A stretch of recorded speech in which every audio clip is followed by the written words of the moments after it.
6 నెలల్లో పెళ్లి పథకంలో చేరండి. మీ ప్రియమైన వారికి 6 నెలల్లో పెళ్లి చేయండి. కృష్ణ సాయి బ్రాహ్మణ వివాహ పరిచయ వేదిక బ్రాహ్మణులకు మాత్రమే. మరిన్ని వివరాలకి కాల్ 8855592015 లేదా 9000333990.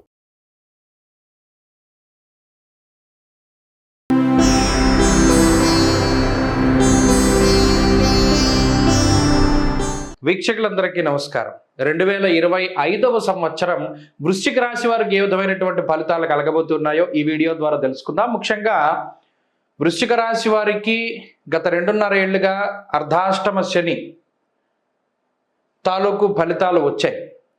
ఈ సంవత్సరంలో అర్ధాష్టమ శని ఆ దోషం అనేటువంటిది తొలగిపోతుంది.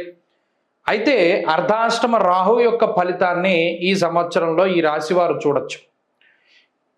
ఈ యొక్క మార్పు అలాగే గురుగ్రహం తాలూకు వ్యతిరేకమైన ఫలితాలు అంటే ఇప్పటి వరకు అంటే దాదాపుగా 2025వ సంవత్సరంలో మే నెల 15వ తారీఖు వరకు పూర్తి స్థాయిలో గురుబలం ఉంటుంది. మరి 15 మే దాటిన తర్వాత గురుబలం తగ్గుతూ ఉన్నది. అష్టమ గురుని యొక్క ప్రభావం ఉంటుంది కాబట్టి కొంత జాగ్రత్తగా ఉండాలి. ప్రత్యేకించి గోచారంలో పరిస్థితులు అంత అనుకూలంగా లేవు అనేటువంటి విషయాన్ని దృష్టిలో పెట్టుకోవాలి. అయితే ఇదేం నెగిటివ్గా భావించవలసినటువంటి పరిస్థితి లేదు. టైం ఎలా ఉంది అనేటువంటిది తెలుసుకోవడం చాలా ముఖ్యం. 2025వ సంవత్సరాన్ని గనక విభజిస్తే మే నెలకి ముందు మే నెల తర్వాత వృశ్చిక రాశి వారి యొక్క స్థితిగతుల్లో మార్పులు వస్తున్నాయి. ఏమిటి ప్రధానమైన మార్పు? మే నెల వరకు గురుబలం ఉంటుంది సప్తమ స్థానంలో. రాజదర్శనం, ఆరోగ్యం, గాంభీర్యం, గాత్రపోషణం అంటే సప్తమంలో గురుడు ఉండడం అనేటువంటిది అటు వెల్త్ ఆర్థిక పరిస్థితులకి, ఆరోగ్య పరిస్థితులకి, ఉద్యోగ వ్యాపారాదులకి వీటన్నిటికీ కూడా చాలా కీలకమైనటువంటి స్థానం. ఆ స్థానంలో గురుడు ఉండి ఆ గురుని యొక్క దృష్టి మీ రాశి మీద ఉండడం ఇవన్నీ కూడా చాలా అత్యద్భుతమైనటువంటి విషయాలు. అర్ధ సంవత్సరం పాటు ఆల్మోస్ట్ మే నెల పూర్తయిపోయేంత వరకు గురుబలంతో వెళ్ళిపోతుంది.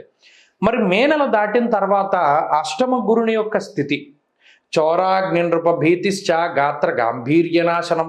అక్కడ గాత్ర అటు రాజదర్శనం, ఆరోగ్యం, గాంభీర్యం, గాత్రపోషణం అన్నారు. దానికి క్వైట్ కాంట్రడిక్టరీ చెప్పారు. గాత్ర గాంభీర్య నాశనం అంటే ఎంత పొగరగా అయితే ఒక మనిషి ఉన్నాడో వాడిని అంతే దారుణమైనటువంటి స్థితికి మారుస్తుంది అని కాంట్రడిక్టరీ విషయం చెప్పారు ఆ శ్లోకంలో. సప్తమానికి అష్టమానికి అంత మార్పు ఉంది. ఈ విషయాన్ని చాలా కీలకంగా గుర్తుపెట్టుకోవాలి. ఇక రెండవది అర్ధాష్టమ రాహు. అర్ధాష్టమ శని ఇబ్బంది పెడతారా, అర్ధాష్టమ రాహు ఇబ్బంది పెడతారా అంటే నిజానికి అర్ధాష్టమ శని తాలూకు ఫలితాలే చాలా ఇబ్బంది. కానీ రాహువు కూడా కొంత జాగ్రత్తగా ఉండాలి. చిత్తభ్రంశం, వాతరోగం, స్త్రీమూల శధనక్షయం, గమనే కార్యనాశంచ అంటే ఇక్కడ ప్రధానంగా రాహు ఎలా ఇబ్బంది పెడతారో కూడా మనకి క్లూ ఇచ్చేస్తున్నారు. ఏంటండి ఆ క్లూ అంటే గమనే కార్యనాశంచ. ఏదైనా ఒకటి పని మీద లాంగ్ టూర్ వెళ్తున్నాం, దాన్ని జడగొట్టేస్తారు రాహు. కాబట్టి ఎప్పుడైనా సరే లాంగ్ టూర్స్ వేసుకునేటప్పుడు ఒక పని మీద ఎక్కువ దూరం ప్రయాణం చేసేటప్పుడు చాలా జాగ్రత్తగా ప్రయాణం చేయాలి. మనం ఏ పని మీద వెళ్తున్నాం, ఎందుకు వెళుతున్నాం, ఎక్కడికి వెళుతున్నాం, ఎన్ని గంటలకు వెళ్తున్నాం ఇవన్నీ కూడా దృష్టిలో పెట్టుకుని ఒక ప్రాపర్గా ఒక రకమైనటువంటి ప్రణాళికాబద్ధంగా మీరు ముందుకు వెళ్ళాలి. లేకపోతే రాహు వల్ల ఏమవుతుంది, అంత ప్రయాణం వృధాగా పోతుంది, టైము పోతుంది, ఎనర్జీ పోతుంది, అలాగే డబ్బు పోతుంది. కాబట్టి రాహు చతుర్థంలో ఉన్నప్పుడు చిత్తభ్రంశ అన్నాడు అంటే బుద్ధి చాంచల్యం వస్తుంది, చిత్తశుద్ధి ఉండదు, చేసే ప్రతి పనిలోనూ కాన్సన్ట్రేషన్ ఉండదు, ఏదో ఎక్కడో ఆలోచన చేస్తూ ఉంటారు, ఇక్కడ పని చేస్తూ ఉంటారు, ఇక్కడ ఈ పని సవ్యంగా సాగదు. మీరు ఉన్న ఊహాలోకంలో మీరు విహరిస్తూ ఉండేటువంటి పరిస్థితుల వల్ల కూడా మీకేం మంచి జరగదు. సో అలా ఒక పనిని నాశనం చేస్తారు రాహు. ఎంతసేపు మైండ్ డైవర్షన్, ఒక దాని మీద కాన్సన్ట్రేట్ చేయలేకపోతాం. ఇది ఎక్కువగా చదువర్లకి, ఎందుకంటే ఇది చదువుకునే స్థానము.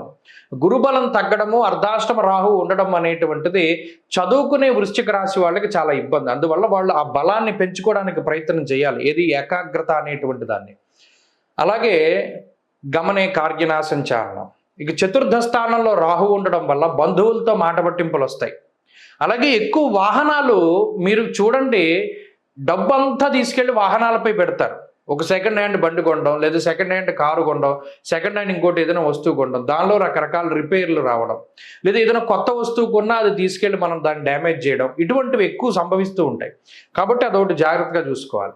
ఇక మేకి ముందు వృశ్చిక రాశి వారి పరిస్థితి బాగుంది కాబట్టి ఏదైనా ముఖ్యమైనటువంటి విషయాలు కీలకమైనటువంటి నిర్ణయాలు, వివాహాది శుభ కార్యక్రమాలు ఇవి ఏవి చేయాలన్నా కూడా మేకి ముందే మొదలు పెట్టుకోవాలి.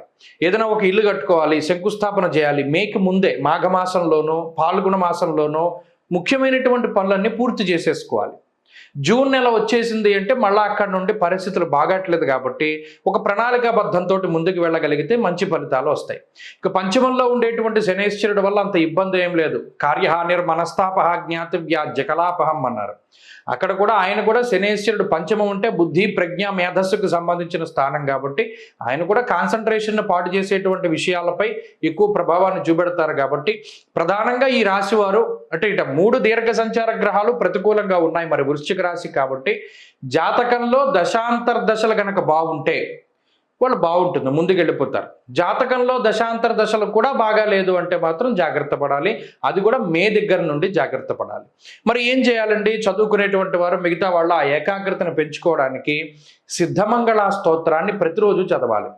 దక్షిణామూర్తి స్తోత్రాన్ని ప్రతిరోజు చదవాలి. వీలున్నంత వరకు పౌర్ణమి ముందు 7 రోజుల్లో దత్త చరిత్ర, శ్రీ గురు చరిత్రను పారాయణం ప్రారంభం చేసి పౌర్ణానికి ముగిస్తూ ఉండడం, అలా ప్రతి నెల చేయడం చాలా మంచిది.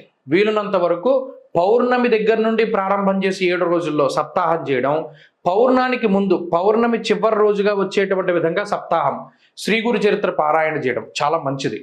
ప్రతిరోజు దక్షిణామూర్తి స్తోత్రం చదవడం, గురువారం నాడు ప్రత్యేకించి దక్షిణామూర్తికి శనగల నైవేద్యం పెట్టి దాన్ని పంచిపెడుతూ ఉండడం, గురువారం నాడు మౌనవ్రతాన్ని పాటించడం, శివాలయానికి వెళ్ళి దీపం పెట్టడం ఇత్యాది విషయాలు చేయగలిగితే ఈ గ్రహస్థితి నుండి చాలా తేలిగ్గా బయటపడడానికి అవకాశం ఉంటుంది. స్వస్తి.